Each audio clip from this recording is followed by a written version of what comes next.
আসসালামু আলাইকুম। আমার প্রিয় আপু ভাইয়ারা সবাই কেমন আছেন? আশা করি আল্লাহর রহমতে ভালো আছেন, সুস্থ আছেন। যখন বৃষ্টি হয় তখন কিন্তু বেশ ভালোই লাগে। ছাদ বাগানে এসে পানি দেওয়ার একদমই কোনো প্যারা থাকে না। আর কি বলবো? আমি তো ছাদ বাগানে আসলেই পানি দেই না। কুচিত কল্পনায় কখনো দিতে হয়। কারণ নিয়মিতই ওর আব্বু ছাদ বাগানের পরিচর্যা করে, পানি দেয়। আমি অবশ্য ওর আব্বুর সাথেই থাকি। তো আজকে ওর আব্বু পানি দিতে পারেনি, স্কুলে চলে গেছে। তাই তো আমি ছাদ বাগানে চলে এসেছি সকালে। যে কয়টা বড় গাছ আছে সেই কয়টা গাছেই কিন্তু আমি পানি দিয়ে দিব। তো আমার প্রিয় আপু ভাইয়েরা, আজকে সকালবেলা আমি একটা পোস্ট করেছি। সেই পোস্টে আমার বেশ কিছু প্রিয় আপুরা এত সুন্দর করে কমেন্টস করে আমাকে ভালোবাসা জানিয়েছে, ভালোবাসা দিয়েছে যে আমি কমেন্টসগুলো পড়ে আমার অজান্তেই আমার চোখে পানি চলে এসেছে।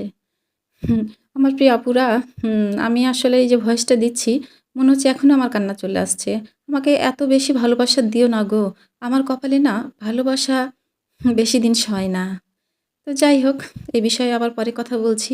আমার ছাদ বাগানের বড় গাছগুলোতে কিন্তু পানি দেওয়া হয়ে গেছে। তো ছাদে যেহেতু এসেছি ভাবলাম যে আমার কিছু পুঁই ডোগগুলো বড় হয়ে গেছে।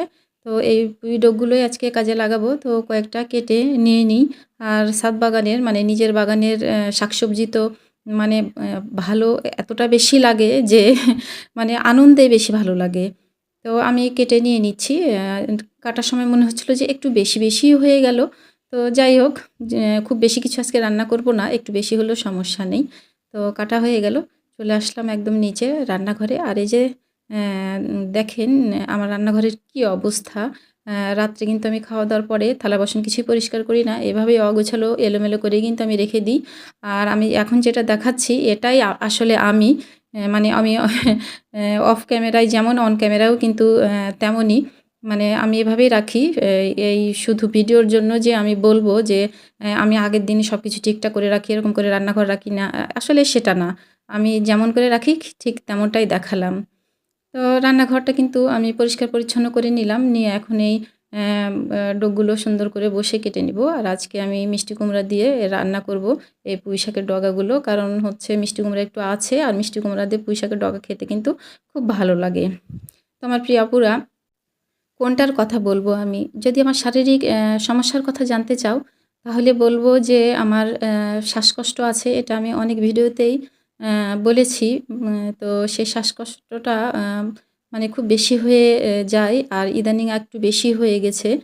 শরীর দুর্বল হলে, একটু টেনশন করলে বা ঘুম ভালো না হলে আর প্রচুর গরম পড়লে মানে এই ধরনের বিভিন্ন কারণে আমার শ্বাসকষ্টটা বেড়ে যায়। তো ইদানিংও সেটাই হইছে। আর আমরা যেহেতু মানুষ, আমাদের তো দুঃখ, কষ্ট, টেনশান, চিন্তাভাবনা এগুলো তো থাকবেই। যতই বলি এগুলো এড়িয়ে কিন্তু যেতে পারবো না। তো আমিও সেটার ব্যতিক্রম না। আমারও ওই একই অবস্থা। আর যদি মানসিক সমস্যার কথা জানতে চান বা আমি মানসিক সমস্যার কথা বলি তাহলে আর কি বলবো? আমি তো একটা পাগল। একটা পাগলের কি আর মানসিক সমস্যার কথা বলবো বলেন? তো যাই হোক, আমি এখানে কিন্তু পুঁইশাক আর মিষ্টি কুমড়াগুলো উঠিয়ে দিলাম। আর দুধ যেহেতু প্রত্যেকদিন সকালেই নিয়ে আসতে হয়, এ ফাঁকে কিন্তু দুধও এনেছি। তো ভাবলাম যে আজকে দুধটা ফুটিয়ে রেখে দিই। রাত্রে বেলা দুধ ফুটাতে খুবই অলসতা লাগে। আর এখন দুধ ফুটিয়ে রেখে দিলে রাতে শুধু একটু গরম করলে কিন্তু হয়ে যাবে খাওয়ার আগে। তো ওইদিকে পুঁইশাক হচ্ছে আর আজকে আমি রান্না করব ছাগলের মাথার মাংস। সেই ছাগলের মাথার মাংসগুলো আমি কিন্তু মানে গরম পানিতে ফুটাবো, মানে টগবগিয়ে ফুটাবো। তাই তো পানিতে মাংসগুলো দিয়ে ফুটাতে দিয়ে দিলাম। আর সকালে কিছু খাইনি, এটা একটা বদঅভ্যাস। খিদা লেগে গেছে। জুবাইরকে বললাম যে, "একটু সিঙ্গারা এনে দাও।" তো ওই সিঙ্গারা এনে দিল। তো রান্না করতে সিঙ্গারাটাও খেয়ে নিলাম। আর এই যে গরম পানিতে কিন্তু খুব সুন্দর করে মানে ফুটিয়ে নিয়ে এই যে পরিষ্কার করে নিয়েছি। এখন আমি মাথার মাংসগুলো প্রেসারে দেবো। আর আজকে আমি মাথার মাংস কিন্তু খুব টেস্টি করে রান্না করব। আমার প্রিয় আপুরা, ভাইয়ারা, এখন পর্যন্ত যারা আমার সাথে আছেন, আশা করি শেষ মুহূর্ত পর্যন্ত আমার সাথেই থাকবেন, আমাকে ওয়াচ টাইম দিবেন। আর অবশ্যই ভিডিওটা দেখার শুরুতেই লাইক দিয়ে ভিডিওটা দেখা শুরু করবেন। তো আমার এখন পুঁইশাকগুলো সিদ্ধ করা হয়ে গেছে। পুঁইশাক আর মিষ্টি কুমড়া। এখন আমি কিন্তু এগুলো তেলে দিয়ে নিব। তো আসলে আমার প্রিয় আপু ভাইয়ারা, সব কথাই কি আসলে বলা যায়? বলা যায় না। আর আমি বরাবরই কিন্তু এমন, যেগুলো বলা যায় সেগুলোও কিন্তু আমি কখনো বলি না। অনলাইনে তো বলার প্রশ্নই আসে না। আমি অফলাইনে মানে আমার আত্মীয়স্বজন, প্রতিবেশী, কোনো প্রিয় কাছের কেউ, কোনো ফ্রেন্ড, আমি কাউকেই কখনো কোনো দিন আমার এই বয়স হলো যে এত বছর বয়স হলো, এই বয়সে কখনো কোনো দিন কাউকে আমি আমার কোনো কষ্টের কথা আমি শেয়ার করিনি। আর আজকে তো সেটার প্রশ্নই ওঠে না। এতে আপনারা বলতে পারেন যে হলো, "কেন করেন না আপু? করবেন।" আসলেই আমি মনে করি যে কষ্টর কথাগুলো শেয়ার না করাটাই বেস্ট, ভালো। তবে হচ্ছে হলো, যেখানে করতে হয় আমি সেখানে করি। ঠিক আছে, মহান রাব্বুল আলামিনের কাছে আমি আমার দুঃখ কষ্টগুলো সবসময় প্রকাশ করি। তার কাছেই সব আবদার আবেদন করি। আর মানুষের কাছে আসলে আমি বলি না। কারণ এখানে বলে কোনো আসলে লাভ নেই।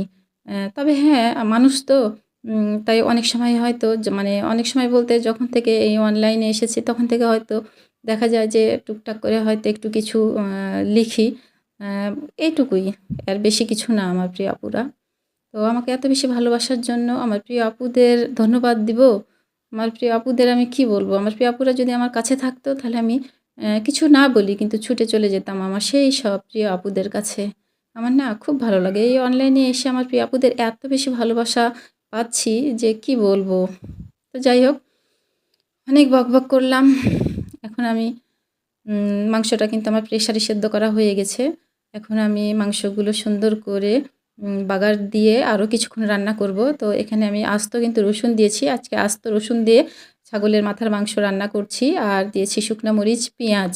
আর আরও একটা জিনিস কিন্তু এই ফাঁকে আমি গ্রেট করে রেখে দিয়েছিলাম, সেটা হচ্ছে পেঁপে। এই যে এই পেঁপেটাও কিন্তু আমি আজকে দিয়ে দিলাম এই পেঁয়াজের সাথে। কারণ পেঁপেটা দেওয়ার একটাই কারণ যে পেঁয়াজের প্রচুর দাম। এত বেশি পেঁয়াজ আসলে মানে খেতে পারবো না। তাই তো একটাই পেঁয়াজ দিয়েছি। আর গ্রেট করা দিয়ে দিলাম পেঁপে। এই পেঁপে আর পেঁয়াজ একসঙ্গেই কিন্তু সুন্দর সেদ্ধ হয়ে যেয়ে মাখো, মাখো হয়ে যাবে। আর ঝোলটা একটু গাঢ় হবে। আর পেঁয়াজের বদলে পেঁপে দিলে কিন্তু একটু খেতে অন্যরকম লাগে না, বরং সাশ্রয়ী হয়।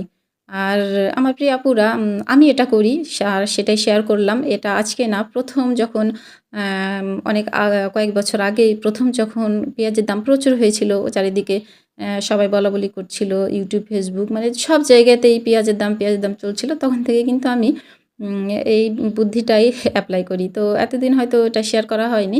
তো আজকে আমি ফাইনালি শেয়ারই করে দিলাম। আমার অনেক প্রিয় আপুরা আছে, আপনারা হাসাহাসি করতে পারেন। তো আসলে আমি যেটা করি সেটাই বললাম। এটা আমার কাছে সাশ্রয়ী, এটা আমার কাছে ভালো মনে হয়, পারফেক্ট মনে হয়, তাই আমি করলাম। তবে যদি কারো মনে হয় এভাবে করে দেখতে পারেন। খেতে কিন্তু একটু কিছু বোঝা যায় না, বরং ভালোই লাগে খেতে। তো এখানে পেঁয়াজ, পেঁপে কিন্তু খুব সুন্দর করে কষিয়ে নিয়ে তারপরে দিয়ে দিলাম মাথার মাংস। আস্তে, আস্তে রসুন দিয়ে মাথার মাংসটা রান্না করব। আর দিয়ে দিলাম পানি। এখন ঢাকা দিয়ে সোজা চলে গেলাম বাথরুমে। বাথরুমে বেশ কিছু কাপড়-চোপড় আছে। এগুলো পরিষ্কার পরিচ্ছন্ন করে কিন্তু একবারে গোসল করে চলে আসলাম আবারও রান্নাঘরে। আর যেহেতু একেবারে অল্প আঁচে দিয়ে রেখে গিয়েছিলাম, আ তো এইজন্য আল্লাহর রহমতে কোনো সমস্যা হয়নি। গ্যাসে রান্না করলে কিন্তু এই একটা সুবিধা, আর আমি এভাবেই রান্নাবান্না করি যে রান্নাই শুধু করব, অন্য কোনো কাজ করব না তা নয়। রান্না করতে, করতে কিন্তু আমার অন্য কাজগুলো করা হয়ে যায়। তো এখানে কিন্তু আমার মাংস রান্না করা আলহামদুলিল্লাহ হয়ে গেছে। আস্ত রসুন দিয়ে আজকে খাসির মাথার মাংস রান্না করলাম। খেতে খুবই টেস্টি হয়েছিল ২ টা তরকারি। তো আমার প্রিয় আপুরা, আমি আজকে ভয়েস দেওয়ার সময় ২-১ টা জায়গায় তুমি করে বলেছি। আসলে ওটা আমার মন থেকেই হয়ে গেছে। আবেগে, ভালোবাসায় আমি বলে ফেলেছি। প্লিজ কেউ কিছু মনে করবেন না। ক্ষমা সুন্দর দৃষ্টিতে দেখবেন। তো রান্নাবান্না আলহামদুলিল্লাহ হয়ে গেছে। এখন আমি খুব সুন্দর করে টেবিলে রেখে দিব গুছিয়ে। ওর আব্বু আসলে যেন খুব সহজে খেয়ে নিতে পারে। তো সবাই ভালো থাকবেন, সুস্থ থাকবেন। আল্লাহ হাফেজ।